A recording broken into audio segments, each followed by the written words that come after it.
So let's consider how literary genre is employed in the opening scenes of these three texts: the film On the Waterfront, the novel Small Things Like These, and the play Sive. Just as an example. Well, all three storytellers use imagery. In the film, an ever-present fog in the opening scene portrays a sense of mystery, a world clouded with corruption. The nature imagery in the novel also sets the atmosphere and it indicates a world that's harsh and unforgiving, stripped the trees bare. Whereas the imagery in the play Sive is of the imagination of a people unfamiliar with the changes taking place before their eyes, creating fear and suspicion in this society.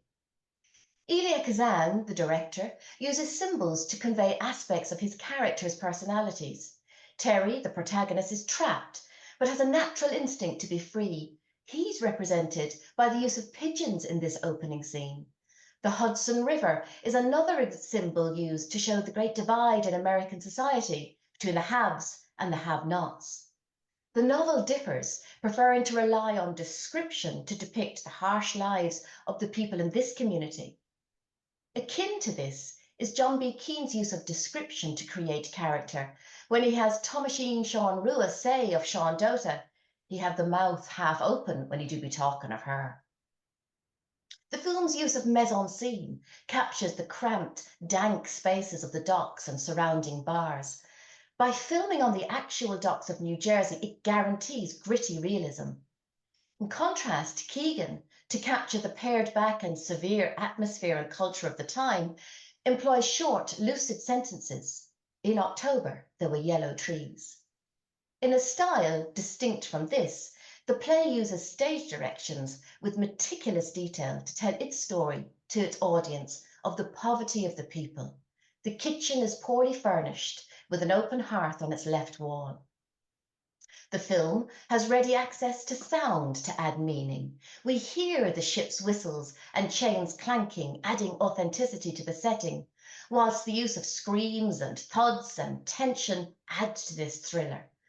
Coupled with the haunting and intense opening score, which runs as a motif throughout the film, it serves to heighten the sinister atmosphere. This use of sound to add meaning is echoed to a similar extent in the novel, when we read, "Through the mornings the saws and the shovels could be heard going hard at it. But when the Angelus bell rang." Equally, the play helps us to hear the calves bawling for their milk or the clatter of metal pails.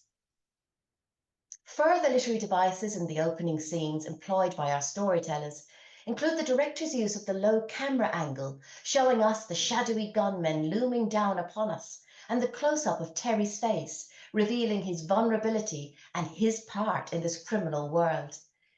Keegan takes a different approach and plays with personification to animate the atmosphere of 1980s Ireland, and uses this device to relay just how insidiously cold and evil this culture was. Blades of cold slid under doors. In a different manner, the play can draw on its use of props on stage to lend authenticity to its story. Mina bends to take one of the buckets from under the working table. In common with all three storytellers is their reliance on dialogue. In the film, Terry communicates the angst and confusion of an inarticulate speaker trying to form his own identity. "I thought they were going to talk to him and tell him to dummy up." On the other hand, the opening scene of the novel primarily uses third-person narration, though it is interspersed with dialogue, revealing the idiom of the people. "The empty sack cannot stand." The dialogue in the play mirrors that of the film, where we're privy to understanding the hostile relationships on hearing Nana say to her daughter-in-law, "'Twas a sore day to me my son took you as a wife."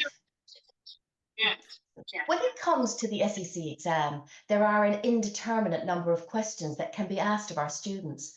And these questions will require our students to be knowledgeable of their texts and those key moments, but critically think as they apply their knowledge to the questions being asked.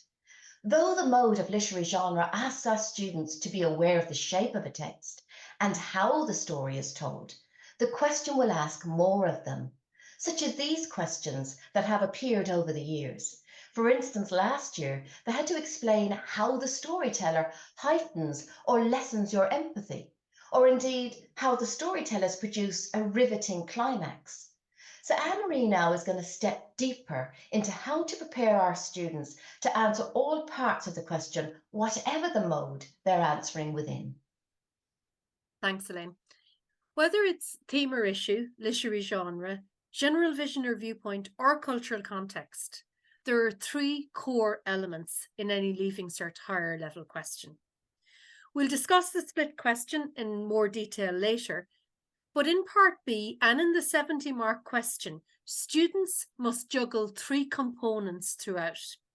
As a teacher or examiner, we must keep three elements in our mind's eye as we assess the work. The three elements are that the specific question is addressed within the mode, and analysis is rooted in comparison and contrast. Unfortunately, some students neglect one of these three or drop one of the three throughout their response. Each paragraph or section does not have to deal with all three texts, but it does have to focus on the question, mode, and comparison or contrasts.